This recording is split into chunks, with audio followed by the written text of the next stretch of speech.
Welcome to Live, Let, Thrive, a podcast about the Airbnb life, the share economy, and everything in between. Here are your hosts, Micah and Steve. Hello. And welcome back to another exciting episode of Live, Let, Thrive. What's up, Micah, man? I'm chilling, Stevie Stacks. How you doing?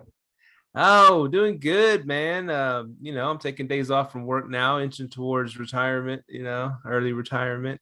So today I got to go have lunch with my daughter at her kindergarten class, at kindergarten school. So that was pretty cool, man. And so a lot of dads and moms don't get to do that. So that's pretty cool. That's a big perk when you're trying to inch out of your day-to-day job and 9-to-5 job, and then you get to your business starts taking off and it can support you. So that's a pretty big goal right there, man. What you been up to, Micah?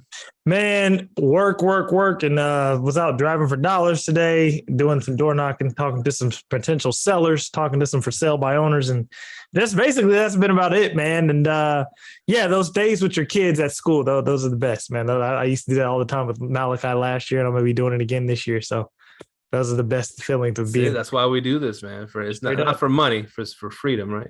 Yes, sir. Straight up. And speaking of freedom, this is episode 222, Micah, man, of your favorite Airbnb, VRBO, Booking.com, short-term, mid-term, long-term rental podcast in the world, coming at you from Arlington and Fort Worth, Texas. And we have a special guest, Micah. Who we got, Stevie Stacks? It is Francois Guelo. Did I say that right? Francois Guelo. Okay, Italiani. I don't know. Is it Italian? What is that? It's French. French. So Francois. Yeah. Anyway. So who is Francois, you ask? Francois is the co-founder and CEO of Enso Connect. Enso or Enso? That's a great question. I don't know. Should we decide that on the podcast? We'll go to Enso. Enso sounds cool. Hey, I'm Enso. Hey. Enso Connect, a dynamic AI-driven guest experience platform for hospitality professionals. Francois and his co-founder, Peter Sorbo, started they missed the word here, the business a few months ago before the start of the pandemic. Since then, Enso Connect has scaled from 68 listings to over 17,500 homes in 45 plus different countries, and processed over 485,000 guest profiles, helping operators monetize and digitize the guest experience. The company is backed by VCs and angels in Europe and North America, including Montea Ventures, Mistral Ventures, Michael Hyatt, and Andrew Kitchell. Wow. Francois is recognized as the City of Toronto Entrepreneur of the Year by the Entrepreneurs Organization. There's a bunch of organizations here, voted, blah, blah, blah. You got a lot of stuff, man. You won a lot of accolades and awards. This thing goes on and on. Let's just welcome Enzo to the show. 100%. What's up, Enzo? I mean, thank Enzo. you so much. Welcome, Francois, to the show. Yeah, I saw the door behind you and it said Enzo. I was like, Enzo, there you go. Yeah. It's better than it's better than being outso, right? Yeah. I get it. Enzo, outso. He's a quick one, Micah. We got a quick one on our hands. So how'd you get your start in this wonderful industry? Pure luck. Absolute pure luck. It was a school project. I was studying at the University of Toronto, and we had to come up with a solution to an entrepreneurial problem. It had to be robotics focused, and I absolutely hate robotics. So I went up to my professors and I said, can I do smart home devices instead? And the first weekend of that class, my best friend calls me up, and this guy always calls me up for three things: to travel, to go for food, or to go for food and travel. So he calls me up and he says, you live in Canada, you're French, you don't know how to ski. We're going on a ski trip if you ever want to become Canadian. So we go on the ski trip, we book an Airbnb on the way. It's last minute booking, instant book. We get an automated message from the property management system or something, and keys under the doormat. We get to the unit, keys frozen under the doormat, minus 20 degrees Celsius. I don't know what that is in Fahrenheit. So we're trying to pry this thing off and trying to get into the unit. And then we get into the unit, we ask about the heating because we couldn't figure it out. Turns out it was per room, but we didn't figure that out until the end of the stay. So we all stayed in the living room. And then throughout the stay over the weekend, we're asking questions like, how do we get pizza delivered in the middle of the night, in the middle of nowhere? And just your basic millennial questions, no answers whatsoever. 5 days after checkout, I get a text message from the host saying we left one of the windows open in the kitchen. Kitchen pipes froze. We owe him $5,000 and he's sending us to small claims court. Oh my God. That was the start of Enso. And we built a very small proof of concept on this door, actually. And just showed that you can create a seamless digital experience without having to trek yourself over to -20 weather to open up the door for a host coming in at 11 p.m. For a guest coming in at 11 p.m. So showed that out, and then pandemic happened, started iterating, and here we are today. Skipped a few steps along the way though. I just real quick, I want to know what happened with that $5,000 claim. So turns out we never left the window open. We turned off the heating, but they never sent us any checkout instructions. There were no instructions in the Airbnb app. There was nothing. And so he, took a picture of an open window. I know we closed all the windows. What I do know is we turned off the heating, not knowing that obviously in -20 weather, that would lead to frozen pipes. Like you have to keep the heating on. Right. But he knew he was liable according to the terms and conditions of Airbnb based on not providing the information. So nothing ended up happening. I got kind of lucky. And if anything, that whole thing led me to make $10,000 from the class because we won the first place prize at the end of the class and we got 10 grand for it. So one of my sales guys reached out to him a year and a half later about our system. I was like, oh, no, not him. I don't think he's going to buy this thing. Like accidentally reaching out to an ex-girlfriend or something. Whoa, what are you doing, bro? Exactly. What do you say tonight? What's up? Oh man, that's cool. So smart home stuff. What kind of smart home stuff we talking here? I mean, at the time we were very focused on creating this whole smart home. It's definitely pivoted since. So we started with smart locks and we were thinking like, thermostats and, smart blinds and so on. We actually completely shifted from being a smart home focused platform to this digital guest experience platform. And the idea was defragment the tech stack in the industry. There is so much technology in this space and specifically around the guest experience. So instead of rebuilding everything, why don't we just connect all of these different moving parts like Superhog or AutoHost or your smart locks and guidebook companies and so on and make them work together. So it's definitely evolved since I would say the initial class project, but I'm happy to give you guys the short and sweet pitch of what Enso Connect is today. Yes, please. Yeah. So it's a digital guest experience platform and it's split across 4 different verticals: a boarding pass, an experience system, a messaging platform, and a CRM. The boarding pass is a web app and it covers everything from upsells to guidebooks, check-ins, smart locks. It's all branded with your social media tags. Think of it as, let me run my Sonder-like experience without having to raise $500 million. That's going to collect a lot of information about the guest and is going to feed the communication system, which allows you to text, email, WhatsApp, Airbnb message. And then the experience system allows you to customize all those interactions. So say, if something happens, then do this. If the travel reason is business, then make sure to say that to the guest or offer this upsell. And then we tie all of that into a CRM, which combines the data from the boarding pass, the customization of the experience system, and the powers of the messaging system to retarget guests post-stay. And we call it a guest experience platform. So yeah. Run that back. You said it's a lot. You said a lot there. You said you retarget. You said okay. You said you get the passport, and then you say that again. Yeah. So boarding pass, we send it to the guest. We send it with a messaging system. And the thing is, every owner, every property manager, and every guest is different. So instead of creating a cookie cutter system, we have this other platform called the experience system, which allows you to customize everything and say, if this happened, then do it that way. If, my favorite one is actually, if the sentiment of the conversation that our AI detects is positive, then remind the guest to leave a review. If not, then don't remind them to leave a review. Things like that just allow you to be more dynamic on how you approach each guest, because they're all different. You've got international travelers, you've got people coming in for work, you've got people coming in for just vacation, and you want to be able to tailor that experience and then also monetize it differently. And the CRM is tying that data from the boarding pass, the messaging system, and this experience system, the customization, so that you can retarget them post-stay. And the best way to retarget them is via SMS. So you can just shoot a bunch of SMS and say, Labor Day weekend, 10% off, book direct. things like that. And you're going to get an 85% open rate versus an email, which, let's be real, nobody checks their emails. So yeah, that's a guest experience platform. Now we're still trying to coin the term because there aren't that many guest experience platforms out there, but it works with your PMS and works with your existing tech. So you use Superhog, we plug into Superhog. You use AutoHost, we plug into AutoHost. Guidebooks, we built them ourselves because it was a bit easy. Smart locks, we connect everything from like Salto all the way down to August, Yale, Schlage, Nuki, Igloo Home, and so on. We're a bunch of engineers. We're a bunch of nerds. We love this. And are you integrated? You said it was a PMS. Are you guys integrated with Hostfully? We are just about to launch something with Hostfully. Hostaway, Guestie, Booking Sync, Muse are our official integrations. And yeah, two-way syncs everything. So you purchase an early check-in, two-way syncs with the PMS so that whatever happens on the PMS happens on the PMS. It's really cool. And how much does this cost on a monthly basis? About $150,000 a month per property. I'm joking. At least you got it. At least you're looking at me like, wait, what? It ranges anywhere from like $5 to $30 a month per property.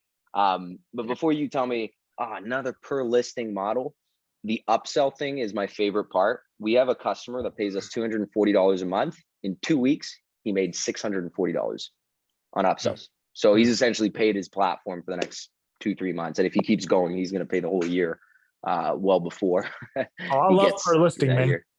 Yeah, it's easier. I don't like a percentage of each. Yeah. I love that. Okay. So, and where does one go to sign up for this? I'm loving this. I'm loving this whole concept. So, I mean, you go on our website, you can schedule a demo. I am trying to shift to a self-serve model just because I find that like in this space, a lot of people, there's a difference between the buyer journey. What I'm realizing, like people just want to research, they want to learn by themselves, know what the price is and make that decision by themselves. They don't want to speak to a sales guy. Mm-hmm. For now, we do have a sales guy. I mean, for now, we will still have a sales guy, but we will get to a more self-serve model soon. And yeah, just go on our website, book a demo. You got two options. You can book a general demo, which is what everyone does, just schedule a call, or you can do a personalized demo where we will connect automatically your account and we'll show you how it works with your data, your account, your properties right away. Your choice. Yeah. So here, so my partner in my business, my Argis Rentals, I just dropped something, Argis Rentals. So my partner Federico, a friend of the show and everything, he runs pretty much the operations side, right? And I'm more acquisitions, but I know what's going on in the operations a lot. And so he right now we're using Hostfully and Hospitable because of the he likes how Hospitable does the messaging, right? 100%. And so we have to have both instead of just having one, PMS. And also we have our direct booking site from Boostly. I don't know if you know the Boostly guy. 100%. Mark Simpson. Yeah. And here's a problem that we ran into, even having those three things. I asked him the other day, hey, how come some of our properties up in Scottsdale aren't on the direct booking site? He's like, man, this is a big issue that we can't get what's VRBO to plug into Hostfully to plug into. It's like it wouldn't work together in order to put it to run it through our Boostly direct booking website. So I was like, damn, do we need another freaking PMS? So what's going on here? So how would your company help that situation? So we wouldn't necessarily help on that front because we don't do anything distribution related. So we only take care of the guest experience, which is like interactions with customers and so on. We are connecting with Hospitable as well as Hostfully. So doesn't really matter. We're trying to be PMS agnostic in that sense. The way I like to say it is the PMS deals with everything before the booking happens. We deal with everything once the booking happens. So as soon as that booking comes in and you need to interact with that customer and you need to make sure that they arrive at the property and they have all the information and their IDs are verified, but that, they get their smart lock codes after they've been verified, not before, and all those intricacies, that's where we'll come in and we'll let the PMS do everything from reservations, your booking website, your channel manager and all that stuff.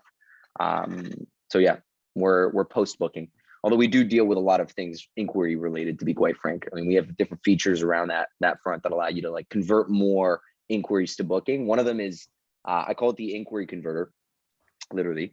And all it is following up automatically with your customers. You know, when you get a guest and he's like, do you have a pool? And you go, yeah, we have a pool. It's great. Feel free to book. And then they just never follow up. Well, that's on you to follow up. That's on you to message again and be like, are you still interested? But you've got 10 other guests asking for other dates. You're busy. You don't have time. So we'll do that for you, essentially. Yeah.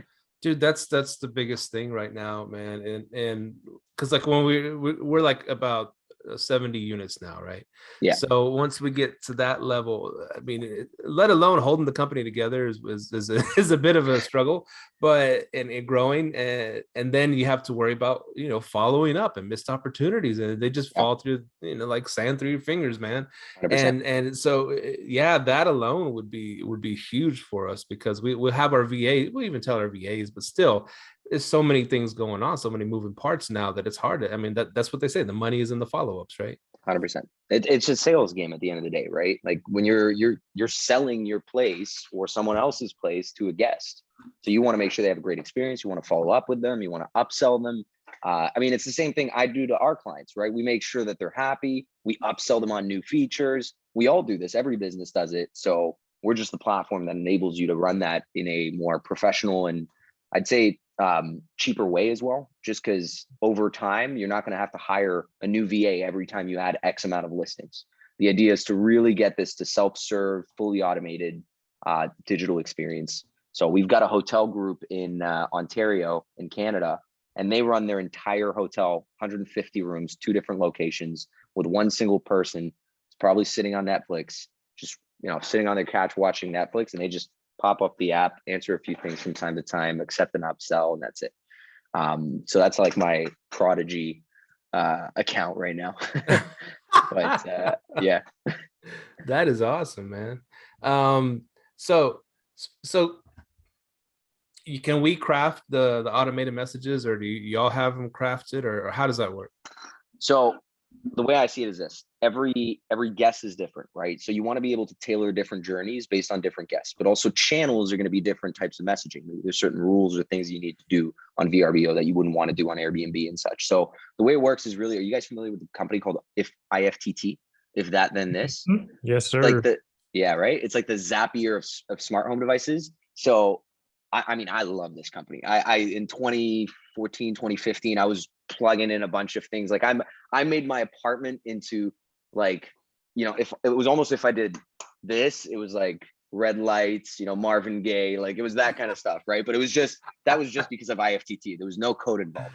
So it's the same idea. If this, then that. So if, and then any data point that your PMS has, if the booking channel is this, if the number of times the guest has been messaged is that, if I don't even know, there's like 100 options on this, and then you add a condition. So sorry, it's not if, it's when something happens, only if a condition is met, then do something about it.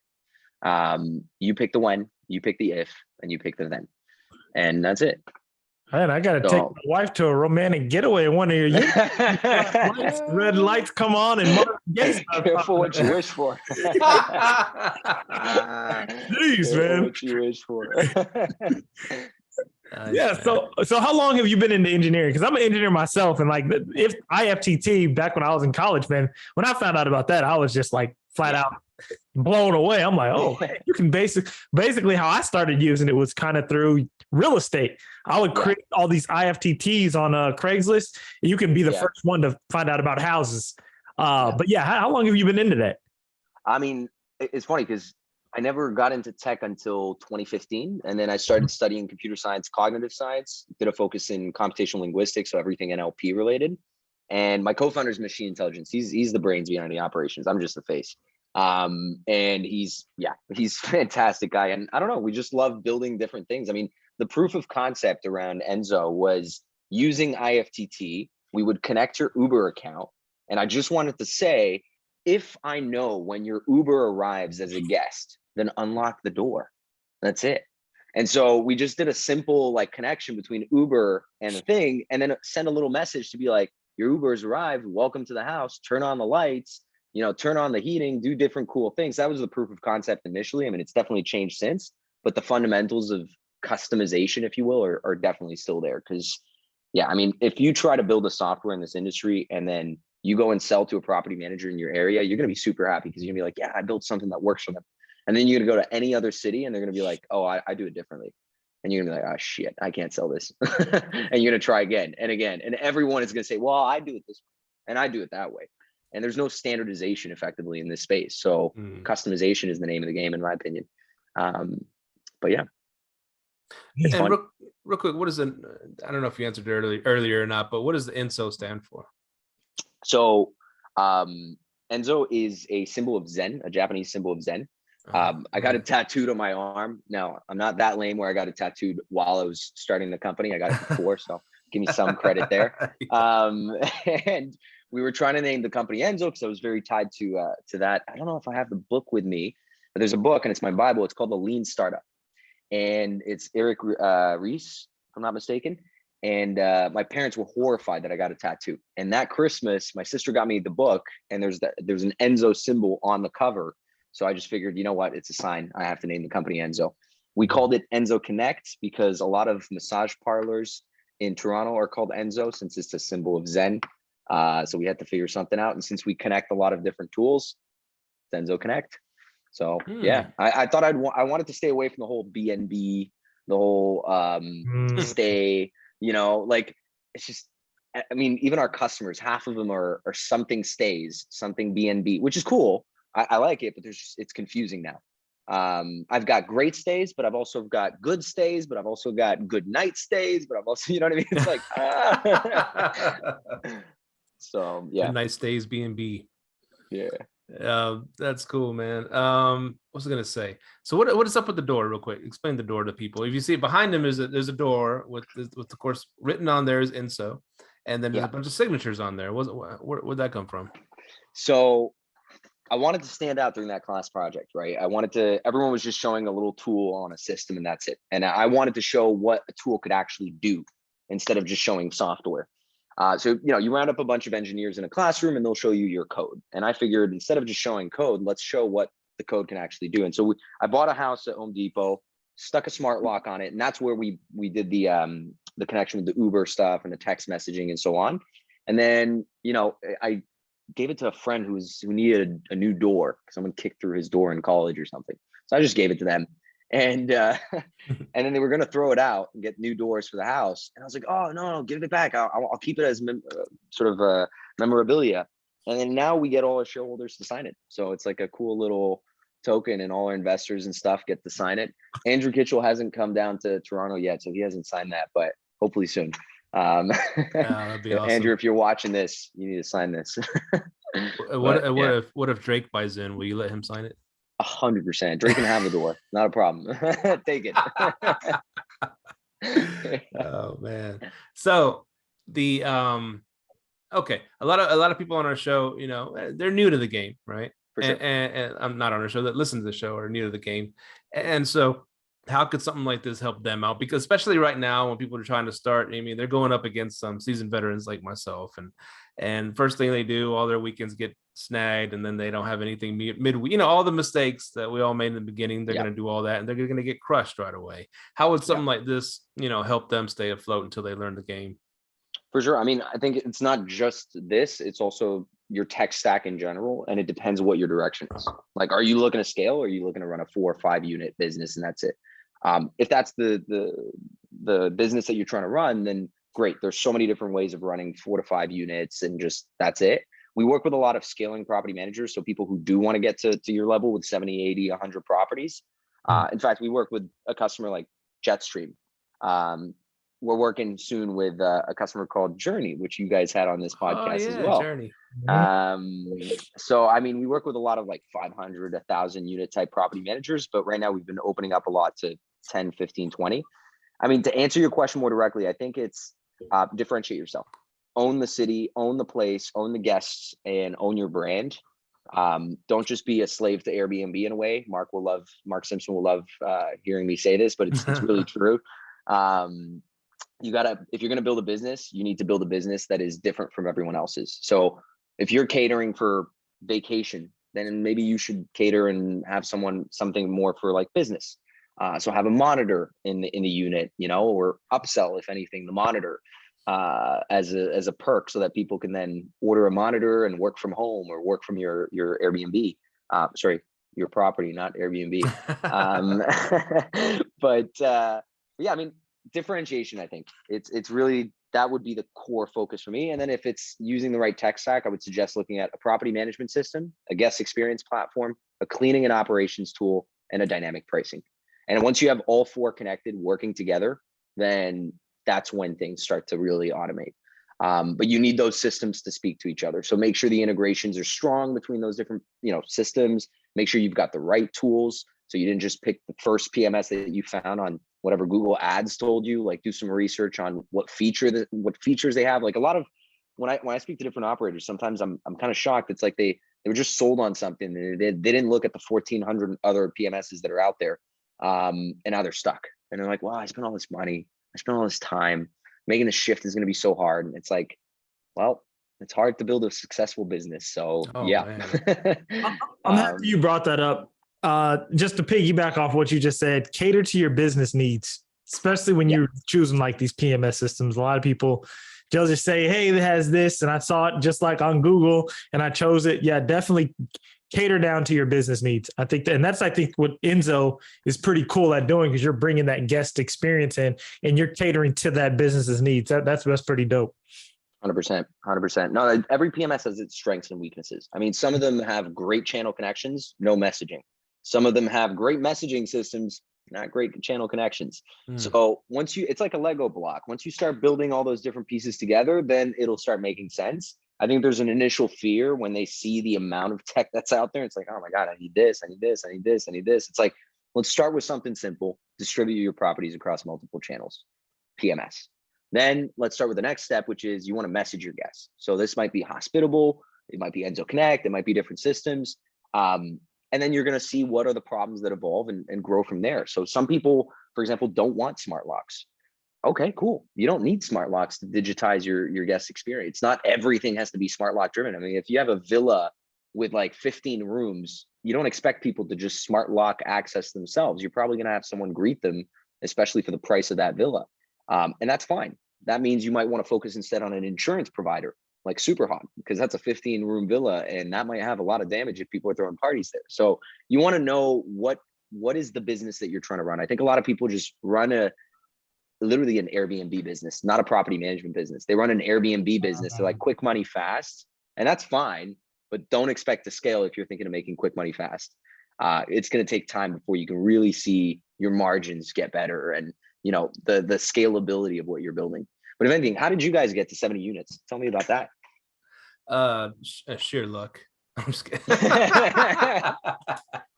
We got, the long story short, we started with our own, I can go way back, but I'll just start when we got our own, me and Federico got our first arbitrage together, because I already had a couple and we got one together. And then a friend of ours wasn't happy with her management company and said, hey, could you manage my units? Because I'm going to Michigan and then I'm not going to be in Dallas anymore. And we're like, oh, okay, we can help with that, I guess. And Federico, man, he's like he's a machine. So he's great with all kinds of logistics and stuff like that. So he went ahead and took it to the next level, and he's a beast. And so he got hers running good, and then she told a friend, and he took over hers, and then she told a friend, and then so it's been mostly word of mouth, dude. And then as soon as we take over their units and get them profitable, they do what they do best, is go finding more units, and they just keep sending us more units. So it's just been, we've had a lot of bumps in the road along the way, but yeah, I would say it is mostly word of mouth, and like our friend is real big on Instagram, TikTok. So people reach out to her, hey, who manages for you? And she sends them our way. So it's been like that, we haven't put any advertising out there yet, but we're at the point where we're considering it, but we got to sort out a lot of things first. We didn't think we would grow to 70 units, as fast as we did, in about a year and a year and a half. But anyways, and I was going to ask you how you grew your business. You said that Lean Startup book really helped. I've heard of that book before. And how do you get over those I would say, I wanted to say landmarks, or those marks, those points in time where you grow to a certain point and you just have to kind of like restructure the whole thing to get to the next point. How did you get that book help with that? Or what, 100%. what'd you figure out? Fail fast. That's all it is. The book, the only thing behind this book is fail as fast as possible. And learn from those mistakes, right? So when we started with this big grand vision. We're going to build a PMS and we're going to do everything. We're going to automate the whole thing. It's going to be super easy. We're just going to raise a bunch of money. We're going to do it all. And so first challenge was we needed a connection to Airbnb. And it's really difficult to get a partnership with Airbnb when you've got 0 homes, 0 experience. You're fresh out of college. What are you going to do? So we found a way to hack Airbnb. We found a token on Reddit that we used and it was working. We got a few properties on it. We tried it out and we ran 10,000 iteration on the code and then it just crashed. And I was like, shit, okay. What am I going to do? Am I allowed to swear on this podcast? Yeah, fuck yeah. Okay, cool. I'm joking. And so the Airbnb office was across the street. So I just picked up my bag, went across the street, knocked on their door, and I was like, it's not working. And they're like, who the hell are you? And I'm like, I am Francois from Enso Connect. And they're like, what the fuck is that? So they let me in. We had a quick meeting and they were like, yeah, come back when you have 4,000 properties. And I was like, how am I going to get 4,000 properties without having a connection to Airbnb? And so that was the first point of failure. And so we went back to the drawing board, figured different things out. And so it was these different steps. I mean, we had this big issue at the time. And the next big issue was COVID. We had 68 properties. We were raising a $250,000 round and we got $50,000 from an investor in the UK. And within 5 days, Trump closes the borders. Everyone else backs out. Everyone's like, I'm not investing in travel. So that was the next issue there where we had to figure out, okay, we only have 50,000 out of the $250,000 we needed for what we wanted to do. The following issue after that was, 8 months ago, 12 months ago, we were very focused on the messaging side of things, but we didn't have enough PMS connections to really sell on that. And the ones we did already kind of had messaging. So it was a bit difficult to just sell that. And people were overusing our automations and all this condition stuff to the point that they were actually pissing off the guests because they were sending like 15 different messages, all different things. And I'm like, that's not how you're supposed to do it. Damn. So we packaged it up in a boarding pass. And since then, over the past 5 to 6 months, that's been the killer product. Like product market fit has been on that specific feature of the boarding pass because it's just one web app, different styles, different directions. So, I mean, the overall take for scaling or the overall take that I've learned the hard way is just fail, but continue to fail where you can inch on that 10% of success. So for the 90% of the times you're going to fail, that 10% where you do succeed, learn why you failed, not just why you succeeded, and reiterate on that again and again and again. That's a very important part right there. What you just said at the end there, learn why you succeeded also, or why, because sometimes we'll succeed out of dumb luck, right? And it doesn't 100%. Really, it doesn't teach us nothing. We're like, we just got lucky that worked out, where 99% of the time it shouldn't work out, but we just got lucky. So we shouldn't consider that. We shouldn't factor that into our, the future of our business. 100%. Just like getting a lucky hand in poker, right? Yeah. So exactly. So the 10%, that's cool, man. From 90% to the 10% that that 90% that fails, 10% that doesn't fail, you learn from that and grow. That's the hardest part right there. That's important. Another thing, the boarding pass, that's a cool freaking name, man. Because I'm from the airline industry. So okay. We use that all the time when we're getting on a plane and stuff. A boarding pass. Who came up with that? I love that. It was a team. We were hesitant between three terms: key card, boarding pass, or passport. We ended up choosing the boarding pass. You know why? Because we're trying to partner up with Apple right now so that you can add it to your Apple wallet. And the idea behind this, there's very few companies who have this partnership with Apple, but the reason we want to do this is just like for a flight, you have a boarding pass and you add it to your Apple wallet. Why couldn't you do the same thing for your short-term rental? You would double click, add it to your Apple wallet. And then when you show up to the Airbnb or the property, the VRBO, the booking.com, whatever you want to call it, you open up your Apple wallet and that's it. So I kind of see that's where the future is going. Apple is already built out the key card system from the Apple wallet. They're headed in that direction with Hilton and the big brand hotels. It's going to come to the vacation rental market soon enough. So we want to be the first ones there. Man, I don't know if you should be letting this out the bag, man. This is some high shit. Like I'm loving it. Honestly, go for it. If my competitors want to try and go for it, they can. Good luck. Good luck. That's all I can say. That is dope, man. I love that. So okay, so when they have everything on their Apple wallet, basically, how is that going to help the guests? What are you going to do with that information? Because I want to I'm kind of interested now. For sure. So right now the boarding pass is a web app, right? So we send a link, you get that link, and that's it. You just open up the link and you have this. But the reason we wanted to have it on the Apple Wallet, and this is still in development, obviously, is what if you're traveling in a different country, you don't have Wi-Fi, you can't open the instructions on Airbnb, you can't open the instructions on anything, and you just want to know check-in, check-out, address, and that's it. So that's the first iteration of moving this towards Apple Wallet. The second iteration is because of the actual chip that's in your phone that can eventually unlock a freaking door.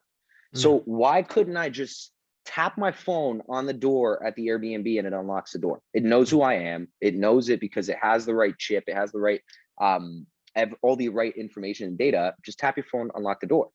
So I know that the industry is going to head there eventually, and it's not going to be just, oh, here's your code and here's your backup code and, you know, download my August app and sign in. And it's going to be none of that. It's going to be arrive at the thing, tap your phone, walk in, have a great stay. Love that. And I even think that's even a layer of security too. Like, hey, this dude, this is Bill actually checking in. Bam, he tapped his phone. That is, I love this, man. And then know every time they check in. You know, every time when that guy tells you, I never stayed here, I'm doing my chargeback. And so it'll be like, we actually already have this, but for chargeback reports, we'll send a full PDF of all the data behind that guest, where they signed the agreement, when they signed the agreement, the IP address of the phone they used, what phone type they used, if it was an iPhone 15 or a Motorola, if those still exist. And then like everything, the IDs, the agreements, the deposits, and we'll even send you all the lock unlock functionalities of the smart lock. So if he says, yeah, but I never stayed there, it's like, well, you unlocked the door 6 times during your stay. So yeah, you did. It's like we had 26 people ask us for this report. We sent it off. We're going to make it an automatic feature because it's really cool. All 26 of them didn't have any issues. They got their money back. So I was like, yeah, you just have to send the right information. And right now, property managers, all they have is like, here's a rinky dinky little agreement that they signed, and that's it. It's like, you know, Amex is always going to side with the guest, right? I mean, it's American Express. Like, you spend all this money on a credit card, they're going to side with you. So, right. But yeah, damn, that's kind of the take. That's dope. Wonderful. So, is there an Android wallet? I don't even know. I don't even know if there is. I'd have to speak to my co-founder about this. I think there's like some equivalent of Android wallet, but I think at that point we'll just tell people with Androids, get a freaking iPhone, you know? Like, green message people. Yeah. Actually, I asked a question similar to that on the Airbnb automated Facebook page. I said, if someone tries to book your place and using an Android phone, do you let them book? And it just, man, it started this whole freaking war, dude. It was funny, and both sides got shit. It was great. Yeah. So I noticed a pattern, man. You right away. I'm gonna link up with Airbnb. I'm gonna link up with Apple. So you're linking up with the big dogs, and that's gonna just boost you like even more. 100%. I mean, eventually, one team that I want to boost with is Google, because I think the future for vacation rentals in the next 3 to 5 years is like, if people are trying to focus, I'm going to get my Airbnb reviews. Like, that's great. Get some Google reviews, because in 3 to 5 years, when you're looking up, you know, Austin, Texas vacation rentals, you're going to be the one who owns that domain, not Airbnb, because Airbnb is spreading across all these different locations, every single city in the world, every town, they're going to be spread out. You're focused on that one location. So you're going to own that place. And it's not just about the guests, it's also about the owners.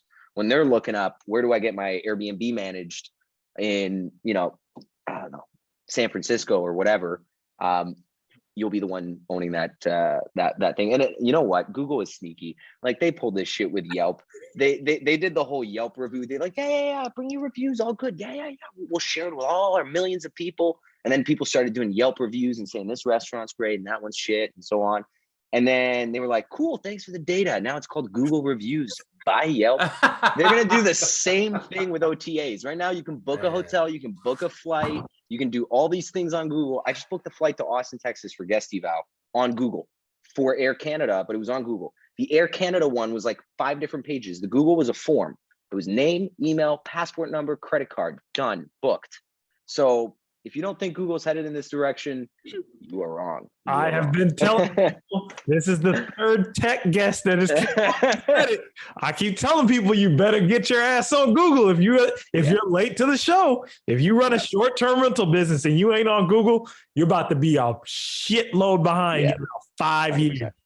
100%. Get on it. For sure. No, it might not be prevalent right now, but 3 to 5 years, there's going to be a shock.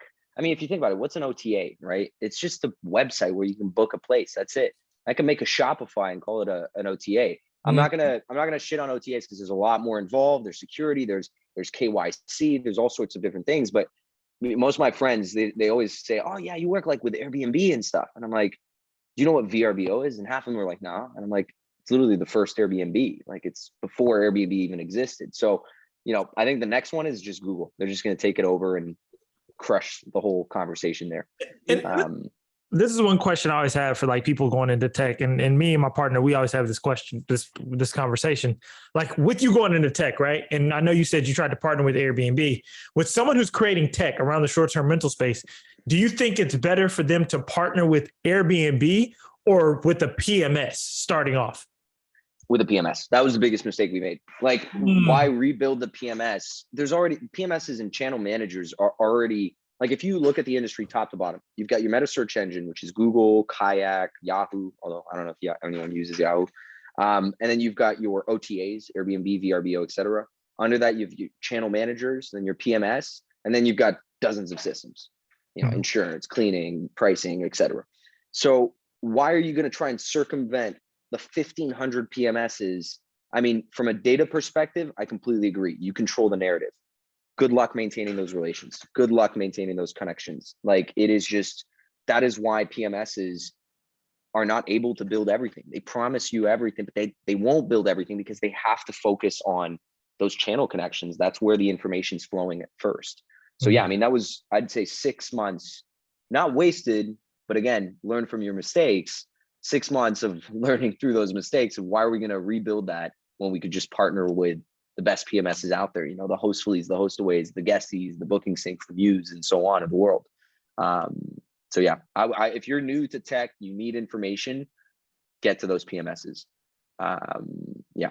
I guess that's what a lot of people would ask in the beginning, would be like, well, this PMS or this Hostfully, whatever, all the PMSs that we're saying, why doesn't Airbnb just do all that stuff? Why do they need, why are they letting these other people do it? Why don't they just start doing it, and why don't they start doing the pricing, because of the smart what's it called, Price Labs came out, and the other ones, and Beyond Pricing. It goes, well, Airbnb tried the little rinky dink smart pricing and it sucks, right? And so but they're smart. Why should they have to, man? They're gonna have control over like 90% of the planet's houses pretty soon. So why do they need to get 100%. Into other stuff, right? They can let other people do it. 100%. And also focus on what you do best. If you're too spread thin, you're gonna be shit at everything. That's why we focus purely on the guest experience. And we're not going to build a PMS. We're not going to build all these channel connectivities. We're just going to be the damn best software in the guest experience vertical, and that's it. I'm not interested in cleaning. I'm not interested in pricing. I'm not interested in channel management, anything like that. I'm just going to do guest experience. And I think, there's a few companies like that, like Price Labs, Wheelhouse. They're focused on pricing, and they're the best companies out there. You look at Breezeway on the cleaning side of things. They're the best one on the cleaning. And that's it. It's just be the best at a niche, and that way people will always pick you. I think, can I name a software that does everything? Like, I can't even think of one really. Like the only one I can think of is HubSpot. That's like, even better, Salesforce. But that's like 1990s. They've been at it for like, I don't even know when it was built, but they've been at it for so long. So unless you want to stick to this for like 40 years, I just don't think that's possible. If you want to build a quick, big business, focus on one problem and be the best at fixing that problem. But yeah. And what you said earlier was cool, was how, you're real big on Google, how they're going to get into the space. And you mentioned they were real sneaky about how Yelp, come put your reviews on there. They got all the data and they did it themselves. Right. And here's what I think helped them do it better, before taking over a certain sector of a market, is they failed miserably. Was it at Google Plus? Was that the thing that they made? Google, that it was trying to compete with Facebook. Remember they made their Google, what was it called? Google Plus. I don't even remember Google Plus. Yeah, it was dumb. I mean, it was stupid. They just said, "Oh, we're gonna make our own." Everybody already has a Gmail, so they're automatically on Google Plus. And then everybody was like, "What the hell is this thing?" Another, social media, and it really sucked. Anyways, they failed miserably. It probably lost billions, but billions is nothing to them. But so now they're coming in slower with the stuff instead of just trying to, oh, we're gonna make our own. Googleflights.com, Google Flights or Google Cars. They're just, it's all of a sudden, as soon as you look up a flight somewhere, boom, oh, you're looking up a flight, here's some, you can book them right here. Just all you have to do is hit this button. And so that's pretty cool, man. They learned their lesson, and now they're doing it more, like you said, sneaky. Taking the time. They're taking their time. They're looking at all the data. Like when you book that flight and you go on Google Flights, the first thing you see is Google Flights, where you search up Toronto to Austin, which is what I was doing all day. And then first thing you see is Google Flights. And then you see all these other partners, right? You see Air Canada, you see Delta Airlines, United, and you book through those different things. But that was a year ago. Now you can actually pay through Google. So they're like inching towards it slowly. And when they say pay through Google, it still goes through Air Canada or through United and so on, but they're now the form that collects the payment. So the volume of bookings goes through them. So when they show you $800 for a flight, maybe they were quoted 700, you don't know, but they're taking a few points. I don't know what the business model is on that. So don't quote me here, but it's about slowly taking those steps and learning about the data. What are the patterns? What are people doing? How are they traveling? What are they booking first? Is it they booking their flights and then their hospitality accommodations? Okay, well, let's start with flights, and then we'll figure out hotels and vacation rentals, and taking those steps towards becoming just this massive platform that controls a lot of things in our life. Yeah, you guys say that too, because it's kind of like what Steve was saying. When you run a business and you start taking on all this stuff, and now you're having to stop, learn instead, and that's kind of exactly what Google did. They stopped, learn. Now they're sitting here just collecting data, and it's almost like if you listen to the episode Mark Simpson came on, he goes, Amazon does the exact same thing with products, right? Hey, they find out who's selling best. Now we create Amazon Basics, and I think that's kind of what we're doing with Airbnb when we're giving them all this data. Right. 100%. And that's why they're now catering to, hey, you have a pool. Hey, let's get this guy reservations. This is where the better guest and better host is at. So yeah, data is a very powerful thing. Very, very powerful. For sure. And I think to that point, actually, the update that came out where you can book Airbnbs based on experiences. It's funny because half my friends were like, oh, that's so cool. I can buy experiences. I was like, it's an inventory game. Like, that's all it is. It's just they don't have enough supply, and they have a lot of guests because everyone knows Airbnb. And so how do you fill in the supply? It's only available from, the 1st to the 14th, but I'm staying till the 20th. Oh, don't worry. Airbnb is suggesting this other property next door for the 15th to the 20th. They're not going to they can't increase the number of inventory as much. So they're just like mix matching the existing inventory to increase occupancy rates overall effectively, which is beneficial for every owner, to be quite frank, but it's got its ups and downs. The ups is maybe you're going to be on that lucky side of things where they suggest you and you get booked for those 2 empty nights, or you might be on the unlucky side and they suggested other people because they meet those criteria better. So you're not in control necessarily. And what I think I'm seeing in the industry, the data is showing it, is convergence between the professionalism of hotels and Airbnbs. And I'm not going to call them vacation rentals. I'm going to call them Airbnbs. They're becoming vacation rentals. They're becoming hospitality operators that are professional, building a brand, and almost becoming a hotel, quite frankly.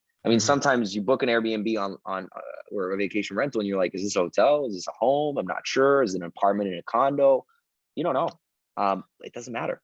There's that convergence where it's all the same. You're purchasing a hospitality accommodation. That's it. So crazy how even like Google sites and like the Google things, they're moving towards the vacation rentals. Cause I was at our friend, he said he goes to like these hotel conferences, and they focus on, they start telling you, hey, what's coming out in the industry. Cause, and everyone used to say, man, hotels are scared of Airbnbs, and they weren't. They were scared of Google. Yeah. I was like, really? Is that? He was like, because if Google starts letting short-term rentals or vacation rental people book, who has that demand in market right now is hotels. people book hotels straight off Google. Google was like, oh, cool. Now all these short-term rental people are about to be in here too. That's the scary part. 100%. 100%. On that note, I like to use Kayak, and I see, I've always used Kayak, but I've seen some short-term rentals trickle in a little bit. They still look out of place because the hotels have their slick, website, $1 million websites and all this stuff, and then you see it. Wait a minute, that's not a hotel. What the hell is this? And it's an Airbnb. Weird. And Airbnb is on Kayak. It's weird. But anyways, aside from that, I was gonna say something gangster that you said earlier in the show, man. So you said when Micah pointed something, hey man, you're giving away all your secrets. You said, man, I'll give away everything. They can try to make this thing. That's when you got something that you've done your homework on, that you've created. It's hard to create, I'm sure it's absolutely difficult to create, and that no one can just copy what you're doing. And that's it reminds me of Tesla, and Tesla puts all their blueprints out there. Hey, anybody else want to build this car? Go right ahead, but no one can do it. Exactly. And who owns, when you think about like electric cars, the first thing you think about is Tesla. They let everyone use their battery systems, models, and blueprints, and they said, yeah, go for it. And investors were like, are you crazy? We gotta use this and like start selling it and like the IP and this and that and make money. It's like dollar, what's the expression? Dollar smart. Something dumb. Something like that. I don't know. Something dumb. Yeah, you got it. It's like, I don't know. Penny, It's penny smart, expression. Dollar dumb. Yeah, there you go. But I don't know. I think also the amount of research, tech, and involvement. I wrote my entire thesis for my master's on this industry and on the convergence of hospitality between hotels and vacation rentals. The amount of hours my team, myself, my co-founder, the people around us have put into this. It's not about the idea, it's about the execution. So I'm happy to share all the ideas we have. And when I say good luck executing them, I'm sure people will figure out better ways to do other things, and we'll connect with them. I mean, it's Enso Connect. We connect with all these best in class players. So I genuinely don't care. I love this excites me when how old are you? You're young, man. I'm 25. 5 years old. And this is what excites me about the future, because everybody's tripping out about all these cities and all these old people and are pissed off about Airbnbs or short-term rentals being in the neighborhoods, trying to kick them out everywhere, but all these old stogies are going to die off, right? And who's going to take over is people like you who see the future and say, man, this is, I mean, the ride share, you grew up in this share economy, right? And the ride sharing, you get anything delivered to your door in a few minutes, and you got, everything's sharing. You're sharing your house. 100%. We're sharing our houses. We're sharing. We don't like owning things. We like experiences. Exactly. And that gives me hope, because like I said, all these old stogies are going to all die off, and it's going to be, the city councils are going to refresh. And it's just, this is the future, man. And you're on the cusp of the future. And it's, people are sharing private jets, right? You can share a private jet with people. It just makes some fucking sense, because there's planes leaving half empty. There's cars that no one's using. There's houses that are empty, no one's using. Why not fucking use these things? 100%. We'll all advance as a civilization. 100%. That's why on the boarding pass, and I know you guys had an episode about this stuff. On the boarding pass, we connect as well with like dozens of other apps. So on the boarding pass, you can order an Uber. You can order a Turo. You can literally just book someone's Turo from your short-term rental. And what we're trying to do is help you connect all those different monetization strategies. If you're making a bit of money on Turo, well, then let's connect your Turo account to your Airbnb account. Why wouldn't that make sense? It does. Like, if I'm traveling and I need a car, I'm not necessarily going to go to Hertz and, what Enterprise or things like that. I go on Turo. It's so cool. You can rent, like, I rented a Camaro once. It was the coolest thing ever. Like, and I was 22 years old. No Hertz or, Enterprise is ever going to rent a Camaro or anything to, other than your 2010 Chevy Cruze, like barely goes up to like 50 miles an hour. Like, no, I wanted to have a cool car, Yeah. So I don't know, connecting all these different apps, Uber Eats, DoorDash, Open Table, things like that. Like, it's just bringing it under a single ecosystem, because at the end of the day, I don't know, like, I use all of these different apps. Most people, I would say my generation, but also 30s, 35, 40 also use those apps. Like, it's just part of our daily life now. It's to make it convenient. make it convenient for everyone. Then I hope you guys get that integration, man, that Airbnb to Turo, because that is like every time we have a Turo guy on, that's the first thing. Like, it's hard to connect them, man. When I my Airbnb, look, my Turo car is gone. You know, but that is going to be powerful. I hope you guys are able to do that, because that's been you're starting to see problems in the industry, and you're down to go fix them. That's pretty dope. 100%. Well, the core problem, the one problem we're trying to solve is the fragmentation. All these different apps, all these different things, and do it in a way that doesn't involve yet another app.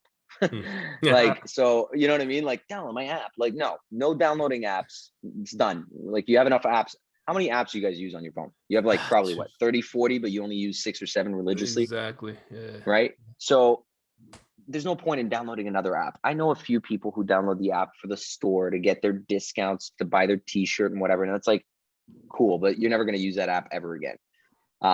So connect everything in a way that makes sense. So actually the Turo thing is already live. Like you can order a Turo straight from the boarding pass. You can order an Uber. It literally plugs in the address of the short-term rental right in Uber. So we've done all those connections. We have like 50 different connections. So they don't need to download the app for Turo or Uber. Is that what you're saying? Or they still have to shoots you to the website, to the web page, and you just make your booking. Now, if you want to download the app, then download the app. That's not my problem. And you can look at all the other cars that Turo has, but I don't care. I just want to show you my car and rent you my car to make money from my vacation rental. That's it. So yeah. That's so cool, man. That's so cool. Yeah. It's fun.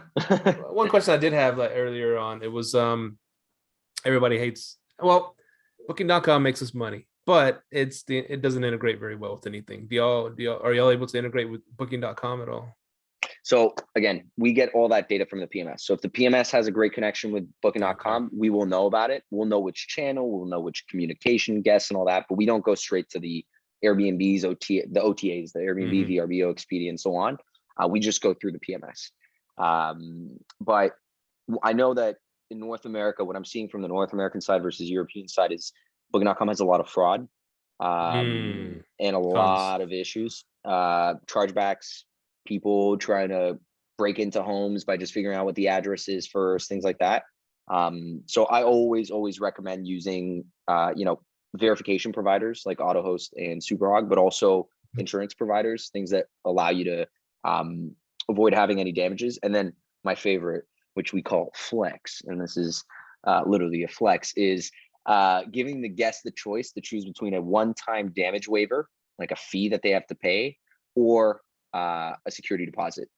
And you give them the choice, and 80% of your guests are going to choose the damage waiver because they're like, yeah, $50, non-refundable. Fuck it, I'll just give you $80. I don't want to have $500 in my card that like is taken out, and then I don't have $500 for my vacation, et cetera, et cetera. So they'll just pay you that 50, 80, whatever dollar fee, which just goes in your pocket. And then you hold that for a rainy day. And then if you do that on every single guest, then you've got like a little piggy bank with like $5,000, $10,000, $15,000. And if you have a lot of properties, I mean, we did the math of one of our customers, like $250,000 piggy bank that you can use for a rainy day. So free money. That's fucking genius, man. Yeah. Unless they pay the $50 and go in there with a baseball bat and start smashing. Yeah. So that's the one thing you gotta be careful is that they're not like, I'm gonna get $50 worth of damage right now.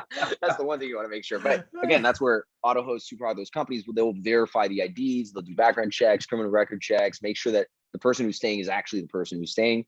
And so just combining those different tools in a way that makes sense. But yeah, the damage waiver is, I don't know, it's easy money.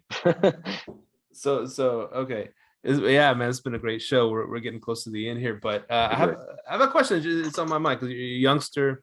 You did your thesis on a business. You created the business. So how does a young person passionate about an idea? How do they take it from just an idea to an actual real life business? Like I got wrapped into this thing. It was so accidental, but I think the one thing that came out of it was just do it. Just keep doing it. Like you have an idea, just take a weekend off and try it out and see if that idea works, and do the most simple way of solving that problem. Don't think about the app that you're going to build. I would say the number one thing I always tell my friends who come up with ideas is you're already starting with the wrong approach because you're starting with an idea, you're starting with a solution when you need to start with a problem. You need to start with the problem that you are going to solve, and then the idea will evolve, because the idea that you have today is going to be very different from the idea that you have 2, 5, 10 years from now. I mean, I see it just with Enso Connect, where it started off with this whole smart home thing, and now it's a guest experience platform. But it started off with one problem, which is fragmentation.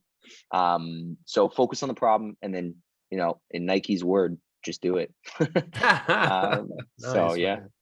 That is cool. That is cool. Start with the problem, not the solution. I love that. Yeah. Micah, got any more engineering questions for him? No, man. I love that damage waiver you came up with. That is dope. I actually, and I have another thing for you. So if you're collecting a damage waiver from the guest with Enso Connect, are they still, because I guess got pretty, not sneaky, but he was pretty aware. Are we still allowed to, like, does your damage waiver now interfere with Airbnb's insurance policy? Not at all. If you think about it, we're sending the boarding pass link at booking confirmation. Okay. Once you send it at booking confirmation, you can send whatever you want. You can send a link to whatever you want. As a professional operator, especially if you're using a PMS that's connected to Airbnb, you have certain rights that an individual Airbnb homeowner won't necessarily have. And on that link, you are allowed to collect security deposits and things like that. So it's just a different form of what's a non-refundable security deposit, if you want to call it that way. So no, there are no issues. And then at the end of the day, who cares? Like, who cares? What is Airbnb going to do? Like, look at that link, go through it, and be like, oh, you collected money, etc. If anything, they should implement this, and they should put it on Airbnb. Brian, that's an idea for you if you're watching this podcast. I'll knock on his door, right? I'll go knock on his door. Yeah. Yeah, it doesn't matter. At the end of the day, it's your business. You choose, you know? And then the other thing I would say, and this is my mentality with these things, do it first, ask for forgiveness later. I love it. You know? So yeah. Man, this has been a great show, dude. Thanks for hopping on. No, thanks of course, for having me. Where can people find you? EnsoConnect.com. We're on Instagram, we're on Twitter, we're on Facebook, we're on TikTok. Apparently I have to start doing dances on TikTok now. I really don't want to do that. And we're on Live, Let, Thrive. Live, let, thrive, baby. Yeah. Parlez-vous français? Bien sûr. Oh, comment allez-vous? You're like, très bien, vous parlez français? Oui, oui, monsieur. Yeah. I took like half a year in 8th grade, so I'm fluent. I love it. Je m'appelle Stevie Stacks from Live, Let, Thrive. That was good. Yeah. That's all I know. Fair enough. That's all you need to know. That's all you need to know. You're good. That's it, man. Well, thanks, Francois, for hopping on, man. And we wish you all the luck, and we're going to be in contact with you. I'm going to definitely put Federico in touch with you. This sounds like some cool stuff that we need to start implementing, because, you know, it gets a little tighter sometimes in the slow months. You need to pick up that income somehow. 100%. So it's a good way to do it right here. 100%. I'll be in It's all about making money. Love it. Thank you so much, guys, for having me. I really, really appreciate it. Au revoir, monsieur. Au revoir. Bonne journée. All right. Thank you for coming on, man. Definitely had to have you back. Appreciate it. I appreciate it. Great show. Enso Connect. Hit him up, man. We're gonna hit him up after the show, man. We learned so much. I know you and him were gonna do some engineer talks. I had to chime in every now and then to keep it going where people could understand what the hell y'all are saying. They understand. Hopefully they understand. Hopefully we'll lose them. But one thing I was going to tell you guys on the damage waivers, man. This is what I was going to tell you real quick. I had a guy. So basically, he broke some stuff at one of my Airbnbs at one of the short-term rentals, and it was through Airbnb. And I sent him the Airbnb thing, and I sent him, "Hey, you owe this, whatever, for the damaged stuff." But he came back and denied the claim on Airbnb because he was like, "Well, I paid the $35, right?" And I was like, "Oh shit!" So I just had to go through the super hog to get it. I thought I could double dip, but if they, I guess, say, "Hey, I paid you $35," because it's all connected, right? Well, that's one thing you guys got to kind of be careful about too. The damage waiver. Okay. Yeah, because if he pays it and he's conscious that he paid it, he'll be like, "Hey, see," that kind of goes back to that thing. Remember when you were like, "Well, damn, if he pays $35, can't he just go in there and fuck up shit?" Like, damn, if they're smart enough, some of them can't. Happily, fingers crossed, it wasn't nothing big, but I'm like, damn, Steve was kind of, and I meant to talk about this because this just happened this week. I was like, damn, this is just what Steve was fucking talking about. But it wasn't anything big. But yeah, they technically can. And Airbnb is like, well, they paid you a damage waiver. Well, I guess you could say it like this: the damage waiver covers up to what, $500 worth of damage. I don't know. What does it cover? Technically covers up to $1 million. Because remember, Superhog came in with the intent of being like a backup replacement for Airbnb. But you could word it. I wonder if you could word it that way. That might be a good backup way to work. I mean, yeah, they won't go smashing the TVs and say, "Hey, I did the waiver payment." I can do whatever I want. I don't know. The TVs. Yeah, no, I ran into that this week, and I meant to talk about it. But yeah, that is. I was like, when did the shit happen? I'm like, damn, that's the shit Steve was talking about. But yeah, it wasn't anything major. But yeah, man. But yeah, good show. And yeah, you can find us on Instagram at Live Let Thrive. Find us on Facebook. Join our Facebook group. Hit the subscribe button on YouTube and leave us a freaking review. And we would very much appreciate that, so we can get the word out about our podcasts and our companies. Argest Rentals, argestrentals.com, ARGEST rentals.com. Hit me up for a great place to stay, or we can manage for you. That's what we can do. If you have any properties that are shitty and need to be sold, that's when you contact Airbnb, and we will be that provider solution for you. That's the best commercial ever. Got any properties that are shitty and need to be sold? Yeah. You should actually do that. That'd be great. Yes, sir. Well, I do. So, yeah, man, thank y'all for continuing to listen to us. And yeah, remember, subscribe, leave us a review, and join that Facebook group. We are out. Peace. Later. Thank you for tuning in to this week's episode of Live, Let, Thrive. Be sure to tune in next week for all the latest in the world of Airbnb and all that entails. Bye-bye.